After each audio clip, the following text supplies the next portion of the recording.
नमस्कार। फलस्तीन अब तो नाम ले लिया मैंने, हो सकता है कि YouTube इस वीडियो को भी रेस्ट्रिक्ट कर दे। ये तो मुझे पता था कि फलस्तीन की दुश्मनी जो है, या फलस्तीन से दुश्मनी इजराइल की है, अमेरिका की है, इंग्लैंड की है, यूरोप की है। अपने देश के जो मोदी भक्त हैं उनको भी फलस्तीन का नाम लेने से बड़ी दिक्कत होती है। लेकिन मुझे ये नहीं मालूम था कि YouTube पर भी अगर फलस्तीन के समर्थन में आप वीडियोस डालते हैं तो आपके वीडियोस रिस्ट्रिक्ट कर दिए जाते हैं। थोड़ा आश्चर्यजनक था मेरे लिए।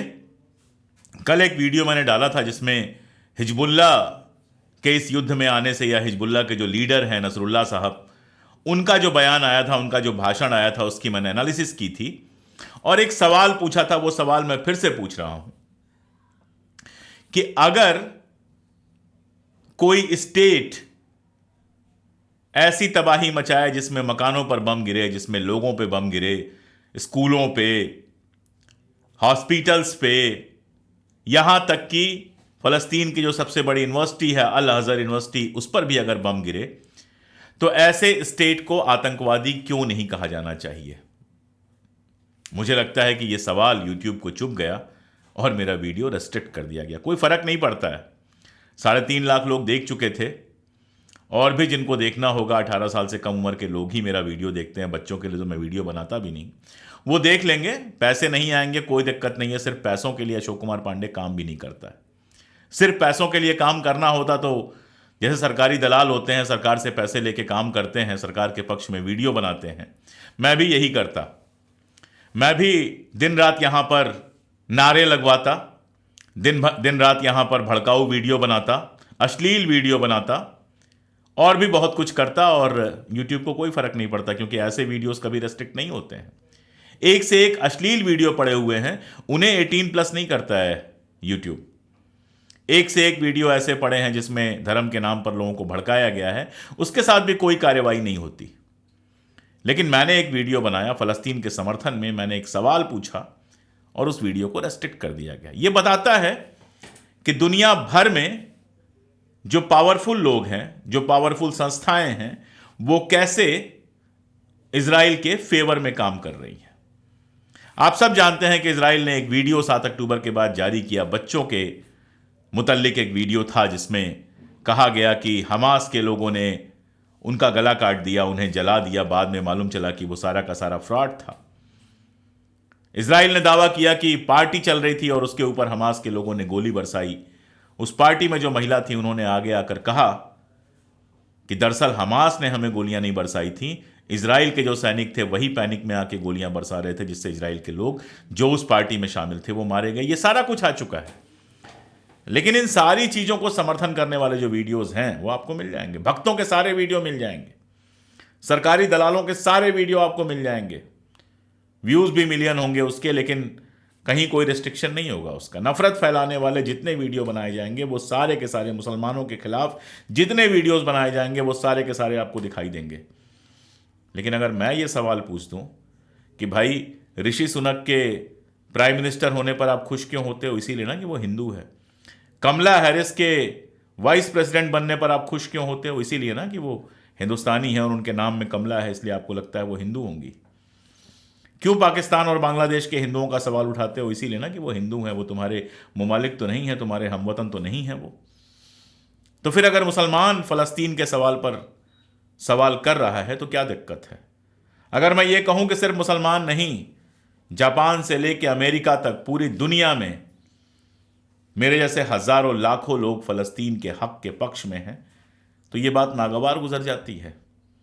अगर मैं ये सवाल उठाऊं कि 1947 में यूनाइटेड नेशंस ने सिर्फ 7% जमीन की मिल्कियत होने के बावजूद इजराइल को 55% लैंड दिया था, लेकिन वो भी उसको पूरा नहीं पड़ा और उसने धीरे धीरे धीरे फलस्तीनियों की सारी जमीन हड़प ली, लगातार उनके घर जमींदोज किए, उनके घरों पर कब्जा किया, उनको अपने घरों से भगाया, हजारों फलस्तीनियों को मार डाला। और यूनाइटेड नेशंस के हिसाब से सबसे ज्यादा रिफ्यूजी अगर किसी एक मुल्क के हैं वो फलस्तीन के हैं। तो इजराइल को क्या कहा जाना चाहिए? अगर मैं ये सवाल पूछ लूं तो ये बात नागवार गुजर जाती है। हक की बात करना नागवार गुजर जाता है। अगर मैं ये बताऊं अपने दर्शकों को कि इजराइल कितना भी हल्ला कर ले, लेकिन जमीनी लड़ाई में उसकी हालत खराब है, जमीनी लड़ाई में लगातार उसके टैंक तोड़े जा रहे हैं, लगातार उसके सैनिक पीछे हट रहे हैं। इजरायली वैसे भी मरने से बहुत डरते हैं। अगर मैं कहूं कि इतने तमाशे के बाद अस्पताल तो गिरा लिए, बिल्डिंगें गिरा ली, स्कूल गिरा लिए, कॉलेज गिरा लिए, ये सब कुछ तो कर लिया, लेकिन जो ज़मीन की लड़ाई होती है उसमें आप कमज़ोर पड़ रहे हैं, तो ये बात नागवार गुजर जाती है। अगर ये बात मैं कहूं कि पूरे देश में नहीं बल्कि पूरी दुनिया में इस्लामोफोबिया फैलाकर, और यहाँ के जो भक्त हैं वो गाना गा रहे हैं इजराइल का, कह रहे हैं हम इजराइल की तरफ से जाके लड़ेंगे। हालांकि कल एक बड़ा मजेदार बयान आया इजराइल के एक मिनिस्टर का, जिसमें वो कहते हैं कि हमें सैनिकों की ज़रूरत नहीं है, जिन फ़लस्तीनी मज़दूरों को हमने निकाला है अपनी फैक्ट्रियों से और बाकी सारी जगहों पे, उनकी जगह पे अगर हिंदुस्तान चाहे तो हिंदुस्तानी मज़दूर भेज दे। तो जाइए, शौक़ से जाइए, उसको मज़दूरी करने के लिए आपकी ज़रूरत है, नौकरी करने के लिए आपकी ज़रूरत है। आर्मी में वो आपको नहीं ले रहा, ना अपने पावर इक्वेशन में ले रहा है। अगर मैं ये सब बातें बता दूं तो ये नागवार गुजर जाती है। क्या ज़रूरी है कि दुनिया में हर आवाज़ इजराइल के फेवर में ही उठे? क्या ज़रूरी है कि हर आवाज़ अमेरिका, इजराइल और ब्रिटेन के समर्थन में ही उठे? क्या ज़रूरी है कि सारे लोग जुल्मी के साथ ही खड़े हों, मजलूम के साथ कोई खड़ा ही ना हो? क्या ज़रूरी है कि कोई ये सवाल ना पूछे कि उन हज़ारों बच्चों ने, उन हज़ारों औरतों ने, उन हज़ारों शहरियों ने क्या बिगाड़ा था? उनके हाथ में कौन सी बंदूक आपको दिख गई थी? उनके यहाँ कौन सा आतंकवाद दिख गया था आपको कि आपने उनकी हत्या कर डाली? क्या ये ज़रूरी है कि कोई ये सवाल ना पूछे? क्या एक नागरिक होने के नाते, एक शहरी होने के नाते और एक इंसान होने के नाते किसी को मजलूम के पक्ष में खड़े होने की इजाज़त नहीं है? किसी को यह बताने की ज़रूरत नहीं है कि अरब देशों में अमेरिका ने जो तमाशा मचाया है उसने वहां के लोगों की ज़िंदगी तबाह करके रख दी है? क्या यह बताना ज़रूरी नहीं है कि दुनिया भर में हथियार सप्लाई करने वाला अमेरिका किस मुंह से शांति की बात करता है? क्या यह बताना ज़रूरी नहीं है कि जिस अफगानिस्तान में अमेरिका के रहते अफीम की खेती बेहद बेहद बढ़ गई थी, जहां कभी मेवे हुआ करते थे, जहां कभी बादाम, काजू, किशमिश ये सारी चीजें हुआ करती थीं, अखरोट हुआ करते थे, उन सारी जगहों को अफीम के धंधे का अड्डा बना दिया था अमेरिका ने।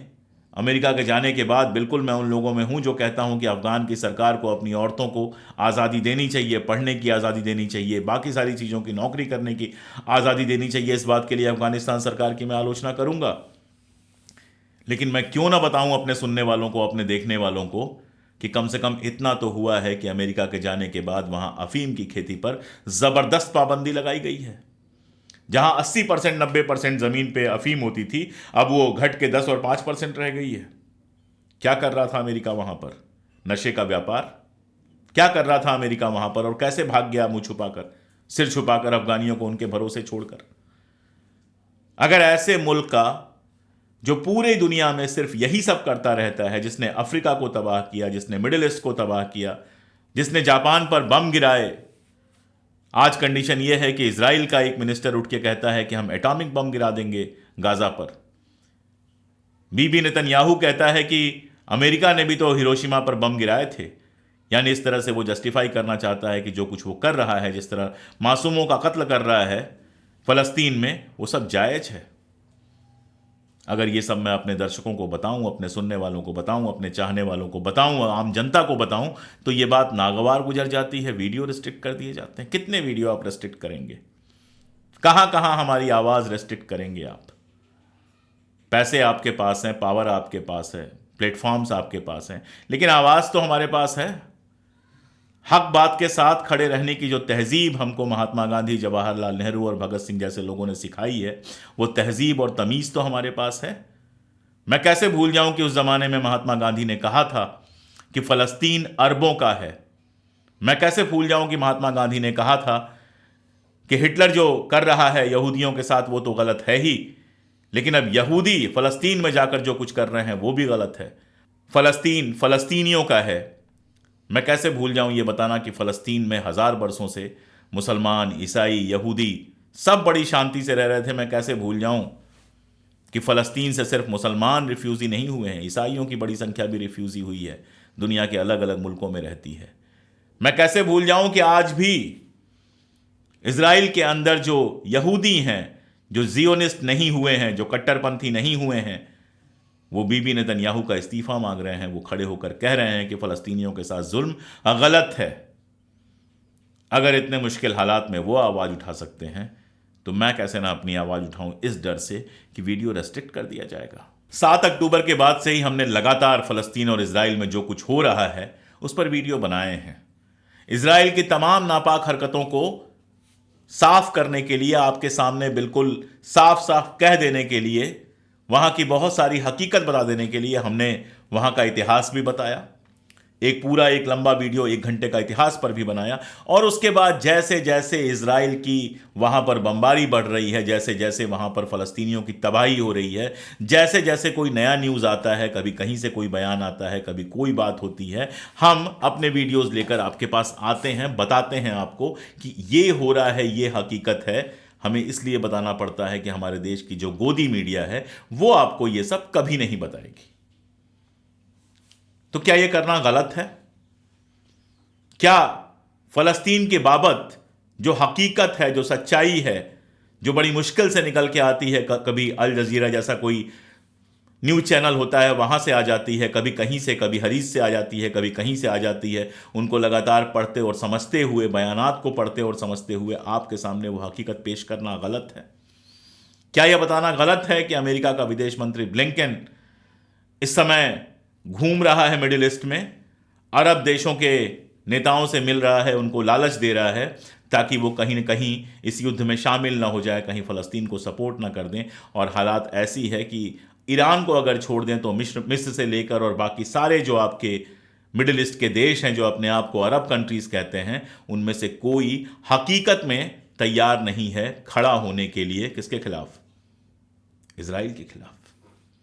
कोई फ़लस्तीनियों के बारे में जितनी भी बात कर दे, एक तरफ अरब जनता सड़कों पे है, हर जगह जुलूस निकल रहे हैं, हर जगह विरोध हो रहे हैं, दूसरी तरफ अरब देशों के जो मालिक हैं, अरब देशों के जो शेख हैं, अरब देशों के जो प्राइम मिनिस्टर्स हैं, अरब देशों के जो राष्ट्रपति हैं, वो बयानात चाहे जितना भी दे दें, करने कुछ नहीं जा रहे हैं। हालत ये है कि मैंने ही आपको खबर दी थी कि इजराइल इजिप्ट के साथ एक समझौता कर रहा है कि तुम्हारे जितने भी लोन हैं वर्ल्ड बैंक में, वो लोन हम चुका देंगे, लेकिन तुम्हें गज़ा पट्टी के जितने भी लोग हैं जिनको हम बाहर निकालना चाहते हैं, उनको शिनाई में बसाना पड़ेगा।